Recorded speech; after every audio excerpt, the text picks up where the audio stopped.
On this episode of Dumb Vtuber Presents something I find interesting, I, Blueberry, will be presenting on acne and skincare. Warning, because I'm just a dumb VTuber who likes learning about things and making stupid PowerPoints because they're fun. I could be completely wrong about everything I talk about in this presentation, so do not take what I say as fact and make sure to do your own research and consult people who are actually qualified. First, let's do an overview of acne. As a person who has struggled with acne for years, acne can be very painful and it can lower a person's confidence. But it's a good reminder that acne is normal and most people have it at some point in their life. Actually, 85% of people from ages 12 to 24 have some form of it. There are many different causes and types of acne. I only listed a few here, and likewise, there are many different kinds of acne treatments. Some of these treatments require a prescription from a healthcare professional. This slide lists some of the causes, types, and treatments, but honestly, there are so many factors, treatments, and types, it would be impossible for me to go over all of them, so I'm just gonna pick a few. So, for the sake of this video, I will be focusing on these 4 treatments: benzoyl peroxide, salicylic acid, adapalene, and hydrocolloid patches. I picked these 4 because I can easily find them in stores and they don't require a prescription. To use them, all you have to do is apply it on your skin since they often come as topical treatments. I'm blocking the little ducky with the shopping cart. Okay.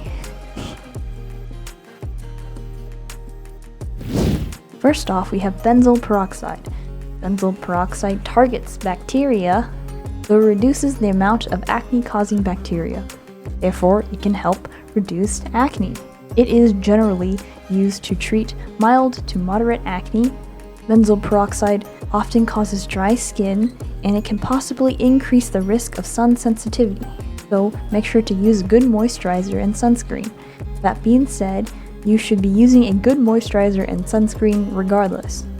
It is commonly found in forms of gels, creams, and cleansers. Be careful though, because it can bleach hair and fabric. I have used it before, and I did bleach one of my towels before. So avoid getting it on your hair, pillowcases, towels, and clothes. Here are some products I've seen in store, but there are a bunch more. These are not recommendations, these are just examples. I will go into why I do not give recommendations a bit later. Salicylic acid. Salicylic acid is an exfoliant.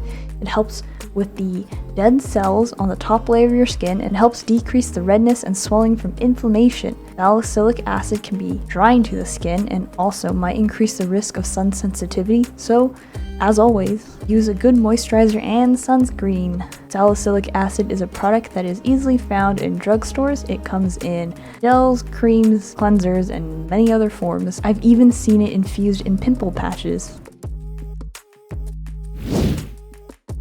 Next up is adapalene. Adapalene is a bit of a complicated one. Depending on where you live and depending on the amount of adapalene, you might need a prescription for it.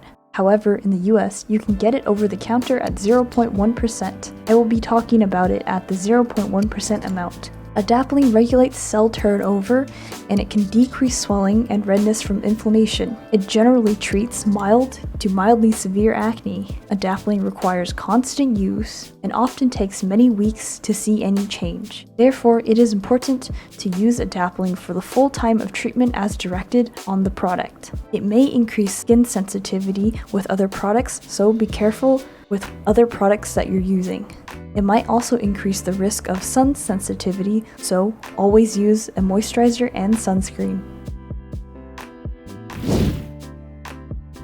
Hydrocolloid patches. They are small patches that absorb excess fluid, such as water and oils from your skin.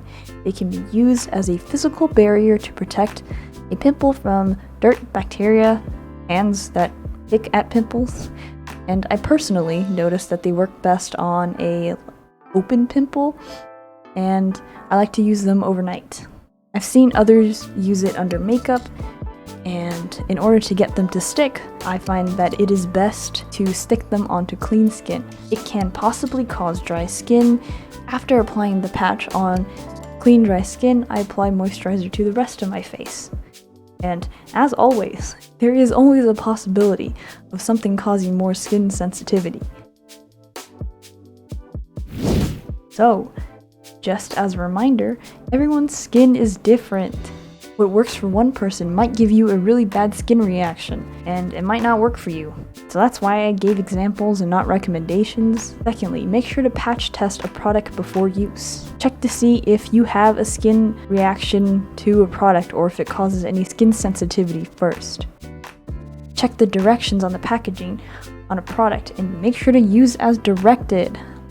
And as always, moisturize and use sunscreen. Even if you have oily skin, use a moisturizer because it can help regulate oil production. Without it, your skin might produce more oil.